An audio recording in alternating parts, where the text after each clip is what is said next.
ধর্মহীন মানবা পশু সমানা। ধর্ম ছাড়া মানুষ হচ্ছে পশুর সমান। তার জন্য আমরা কেউ পশু হয়ে থাকতে চাই না, আমরা যথার্থ মানুষ হতে চাই। আর যথার্থ মানুষ মানুষ তখনই হবে যখন সে হৃদয়ে ধর্মকে ধারণ করবে, যখন সে ভগবানকে ধারণ করবে। দেখুন, জগৎগুরু শঙ্করাচার্য তাই বলছিলেন যে আমাদের জীবনটা হচ্ছে পদ্মপাতার জলের মতো। সকাল থেকে ঘর থেকে বের হবো, আবার ঘরে ফিরবো, কি এর যেমন কোনো নিশ্চয়তা নেই। আছে আমাদের মৃত্যুর কোনো নিশ্চয়তা আছে? এর জন্য মহাপ্রভু বলছেন যে কি, গৃহে থাকো বনে থাকো সদা হরি বলতে। তুমি ঘরে থাকো আর বাইরেই থাকো, সব সময় কৃষ্ণকে স্মরণ করো।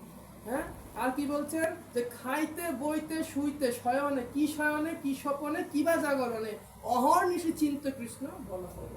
কারণ যখন তখন তোমার মৃত্যু চলে আসতে পারে। এর জন্য প্রভুপাদ যখন ইস্কন প্রতিষ্ঠা করলেন তার নাম দিলেন কৃষ্ণ ভাবনামৃত সঙ্গ। সবসময় কৃষ্ণকে যাতে আমরা ভাবতে পারি। এর জন্য এই চিন্তা থেকে ওই নামটা আসছে যে কৃষ্ণ ভাবনাময় সঙ্গ, যেটা সব সময় আমরা সেখানে গেলে কৃষ্ণকে চিন্তা করতে পারি। যেদিকে তাকাবো কৃষ্ণ, যেখানে যাব কৃষ্ণ নাম, যেখানে যাব কৃষ্ণ প্রসাদ। এই যে দেখছেন ভগবানের এখানে নাম, একটা বিশেষত্ব দেখুন, ভগবানের কথা, ভগবানের নাম, ভগবানের শ্রীবিগ্রহ, ভগবানের প্রসাদ, এই একটা বস্তুর মধ্যে কোনো পার্থক্য নাই। কেউ যদি স্মরণ গ্রহণ করতে পারে তার মোক্ষ লাভ হবে। কেউ যদি মৃত্যুর সময় কৃষ্ণকে স্মরণ করতে পারে তাতেও তার মুক্তি। কেউ যদি শাস্ত্র বলছে গীতা ভাগবত তাদেরকে যদি স্পর্শ করে তার মৃত্যু হয়, তাহলে তাতেও তিনি কৃষ্ণের কাছে যেতে পারবেন। কেউ যদি কৃষ্ণ প্রসাদ আস্বাদন করে তাতেও তিনি ভগবানের কাছে ফিরে যেতে পারবে। তাহলে কলিযুগে ভগবানের এই 5টা জিনিস যারা করছে তাদের কি হবে? যারা প্রতিদিন বিগ্রহ অর্চন করছেন, প্রতিদিন কৃষ্ণ প্রসাদ আস্বাদন করছেন, প্রতিদিন কৃষ্ণ নাম করছেন, প্রতিদিন ভাগবত কথা কৃষ্ণ কথা শ্রবণ অথবা পাঠ কীর্তন করছেন, তাহলে এরা কত সৌভাগ্যবান।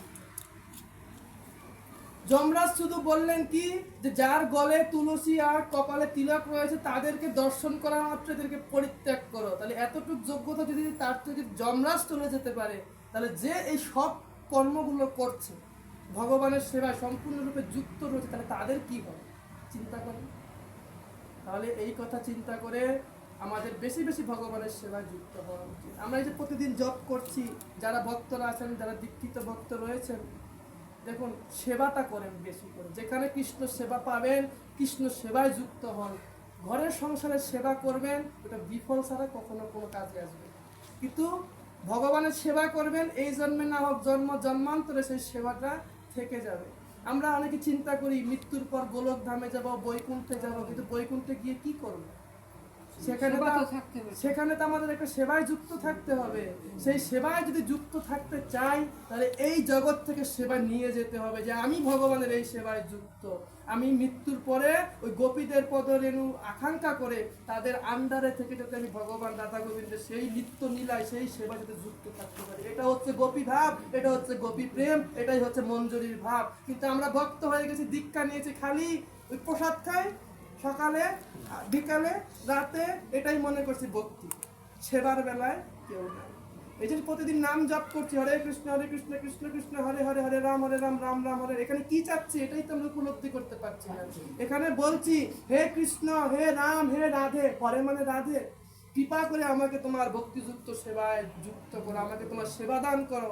এর জন্য যেখানে সেবার সুযোগ হবে সেখানে সেবা আগে গিয়ে গ্রহণ করতে হবে। যদি কেউ করছে, প্রভু আমাকে একটা সেবা দিন, আমি আপনাকে কি সাহায্য করতে পারি, আমি আপনাকে কিভাবে ভগবানের আমাকে একটা সেবা দেন। কৃষ্ণ সেবা চেয়ে আনতে হবে। প্রতিদিন তুলসী পরিক্রমা করি, তুলসী আরতি করে আর কি বলি?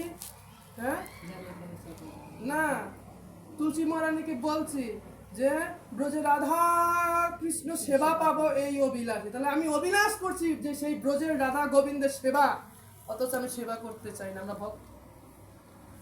তাই আমার দয়া করে অনুরোধ, অন্ততপক্ষে আমাদের এই ডগাইরের ভক্ত যারা, অন্ততপক্ষে যারা ভগবানের সাথে ভক্তদের সাথে যুক্ত আছেন, আপনারা কৃষ্ণ সেবায় কখনো অজুহাত খুঁজবেন না যে আমার এই কাজ আছে, সংসারের অমুক আছে। যখনই কৃষ্ণ সেবার সুযোগ হবে আগে গিয়ে কৃষ্ণ সেবাটা গ্রহণ করবেন। এটা অনেক সৌভাগ্যের ফলে রাধারানী আপনাকে সেবা প্রদান করছে, গোপিকারা আপনাকে সেবা প্রদান করছে, সেবাটা গ্রহণ করবেন। এটাই সবচেয়ে সার্থকতা। হরিনাম জপের সার্থকতা কৃষ্ণ সেবা লাভ। কিন্তু আমরা সাধারণ কাজের মতো কৃষ্ণ সেবাটাকেও অবহেলা করি, করতে চাই না। যাই হোক, কথা বলি প্রভু একটুখানি। আমি ইন্ডিয়াতে মদনপুর স্টেশনে চৈত্র মাসের দিনে দুপুরবেলা দেখছি